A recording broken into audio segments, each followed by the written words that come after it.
күн арна көрермендері, Абай Құнанбаев атындағы орта мектепте оқуға құштар мектеп жобасын іске асыру мақсатында ертегілер әлемінде атты 3-5 сыныптар арасында байқау өтті. Ұйымдастырушы Қасымжанова Айжан апай. Бұл менікі емес. Су перісі сүңгіп кетіп бір алтын балта алып шығады. Алтын балта сенікі ме деп сұрайды. Бұл да менікі емес дейді. Оның уайымы жоқ болыпты. Оның жиған бидайы көп болыпты. Бұл бидайын аз қылады екен. Сөйтіп ол бір күні орманға балта шабуға барды. Сөйтіп ол еріккеннен бір көпірдің үстіне барып отырады екен. Сөйтіп ол сол көпірдің астында оқушысы Ақшақар мен жеті ергежейлер оқыдым. Ерте-ертеде бір қайырымды ханым қызды болады да өзі өмірден өтіп кетеді. Қыздың көзі аспандай көгілдір, ал беті болса қардай аппақ болады.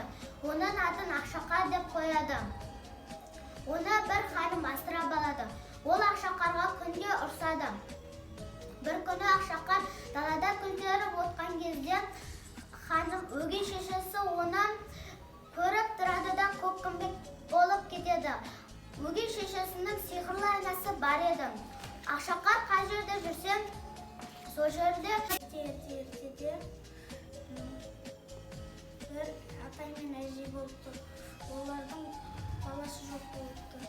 Одан кейін олар қардан бір күні үш ағайынды болыпты. Оның екі ағасының байланыс нәрсе Емелия деген інілері першінесіне шамар ұйықтайын деген.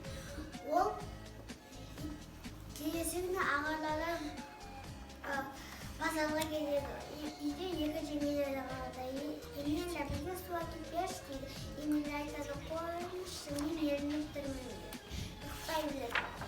Содан кейін жеңгелері айтады, ағалар келгеннен жануарлар оянады да күнге шығып, созылып келді.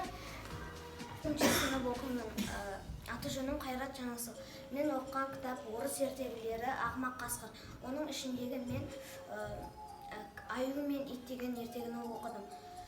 Баяғыда бір мұжық пен әйелі өмір сүріп жатады. Олардың бір иті болыпты. Ол қартайып, үруге де шамасы келмей қалыпты. Ол үйді дұрысында жиналған қазақ халқы ертегілерін оқыдым. Төлдердің айтысы. Мен елімізге танымал, менің атым Қожа повесін оқыдым. Аллахи, мақтанғаным емес, шын айтамын достарым. Менің жазушы болу арманым кішкентай кезімнен ұялады. 3-4 сыныптар оқып жүргенде даңқым бүкіл ауылға көтерілді. Мені барлығы ақын бала атады. Бұл сөз менің жаныма алғашқыда тікендей қадалушы еді. Содан соң маған мынандай ой келді. Талант деген адамға туа бітетін нәрсе екен. Мен оны біреуден сұрап немесе ұрлап алған жоқпын ғой. Ол мен туылғанда бірге. Мен Сәрбай Аяны 5-ші сынып оқушысымын. Абай орта мектебінде оқимын. Ертегінің аты Қашағаз. Ертеде атай мен әже өмір сүріпті. Олардың баласы болмапты. Олар қардан қыз жасап алады екен. Бір күні олар бұрынғы өткен заманда шал мен кемпір болыпты. Ол екеуі кедей болыпты. Күндері тұзақ құрып күн көреді. Бір күні шал тұзағына келіп қараса, бір қаз тұзағына түсіп қалыпты да шал қазды бауыздайын деп жатыр. Менің оқыған кітабым Қуатты Кендебай. Ертеде ешкі жүні кетеді. Бір баяғы өткен заманда бір қазанғап кедей болыпты. Қазанғап аң аулап құс атумен өмір сүріпті.